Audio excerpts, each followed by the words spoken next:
the big news this week is the captaincy issue, with reports coming out. There's a divide in the dressing room at Manchester United. There's cliques forming. There's players who think they should be captain instead of the current captain, Harry Maguire.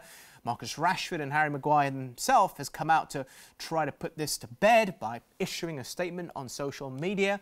But as they say, Rene Meulenstein, there is no smoke without a fire. And I saw Gabby Bonglahor, a friend of the show, saying in situations like this, it does happen. And usually it's actually being leaked out through friends of players. They talk to friends or family members, and that's how stories like this get out. So where do you fall on this, Rene?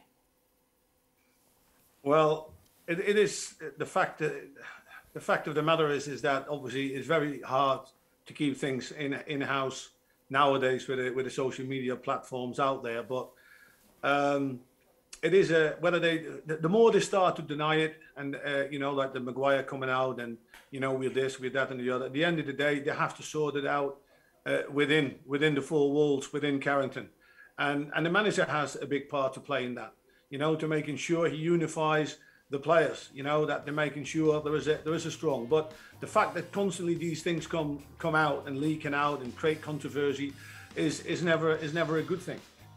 Do you believe that there actually is an issue in the dressing room, though, in the sanctity of the dressing room, or not? Do you think it's all cobblers? No, I couldn't answer that because I'm not there on a daily basis. But the fact that if you read up on it and you see the things that coming out, Gary Neville made a comment about it and saying, you know, I know who's leaking things and all that. You know, I think you're right by saying, you know, where there's smoke, there's fire. But you know, at the end of the day, it's only the players that hold the answers in performances and results. Nobody else. Brownie, it is an interesting topic, though, about who should be the captain of Manchester United, because Harry Maguire has come under intense criticism. Although I did see something today that Tim Sherwood was saying Maguire isn't the weak player in that defensive line. It's actually Rafael Varane, and I think he said he's been terrible since he signed, and Maguire should always play with Lindelof. But that aside, who do you think should be captain, Brownie? I think we've got to look long term here, haven't we? Harry Maguire, the job he's done while Manchester United have been under pressure. What highlights here is you've got Cristiano Ronaldo, who comes into the building. The demands and the leadership that he brings on its own is there for everyone to question when results don't come. So straight away, he's going to be running the dressing room, as Maguire already was, trying to lead, but he sets such high standards, he'll demand everything, Ronaldo, from everybody else. When you have a manager who's only on an interim basis as well, then who actually takes it? Who actually really can say, well, we're here for a long period of time? Ronaldo, how long will he do? Harry Maguire, we know he's going to be at Manchester United for a considerable amount of time. So for me, he's got to stay there. Obviously, the manager's situation, what Ronaldo brings, we can discuss that a little bit later regards to who's pulling those areas or who's getting involved with Ronaldo. Plus, it isn't just the players, it's people high up are taking word from Ronaldo. That I can guarantee. Egos. How do you manage egos in a dressing room, Rene? You know Ronaldo. You were at the club when he was there during his first stint. How is that managed? Yeah, but he's a completely different animal now as to when I had him. He was a young and upcoming player, you know, a lot of talent and great potential, and he had only one thing in his mind, you know, to get better every day, to be more important for Manchester United every day, to improve his game and achieve what he wanted to achieve, which was become the best footballer in the world. And now he's come back at the age of 36, now 37. You know, he's won everything that you could win with Man United, with Real Madrid, with Juventus, with Portugal. He's won a lot of personal prizes. The guy's got just enormous expectations of himself, anybody around him. And if he sees that the environment can't live up to that, yeah, then you have a problem, you know, and that is, yeah, everybody can see that clearly. But it's not just Ronaldo's ego that has to be managed. You've got a World Cup winner and on his day one of the best midfielders on the planet in Paul Pogba.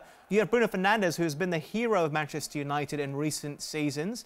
You've got Jadon Sancho coming for a lot of money. You could say, I have no idea what he's like, but David De Gea at times has been considered one of the best, if not the best goalkeeper in the world. So it's not just Ronaldo. How do you manage multiple egos? No, the way to manage that is to making sure that you do show them that obviously you believe enormously in the qualities that they bring. But the players need to understand the responsibilities to making sure that they use those qualities to the advantage of the team, not for their own individual benefit. And if they can do that, then no problem. Always, good players can always find ways to play together without a shadow of a doubt, because they all want to win. They all want the same things, winning. But yeah, that has to be managed in the right way. Brownie, this isn't an insult to you, but you strike me as a man that doesn't have too much of an ego. You're very much salt of the earth. You're not about posting modelling pictures, unless you did, on Instagram. What about you seeing egos in the dressing room? How did you react to it when you weren't one of those, effectively?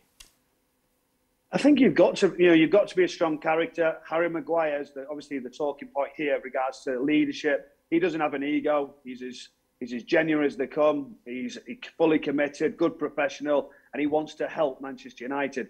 But when you have superstars in the team who are used to winning World Cups, used to winning every single game, their demands will be different to the rest of the squad. And unfortunately, Manchester United can't deliver that. So you've got to learn the balance. And ultimately, it's the head of it, the manager. That's at the point where you realise he can control all the egos. Sir Alex Ferguson did it for so many years for Manchester United. And at this moment in time, because of the results, it doesn't look like the control's there.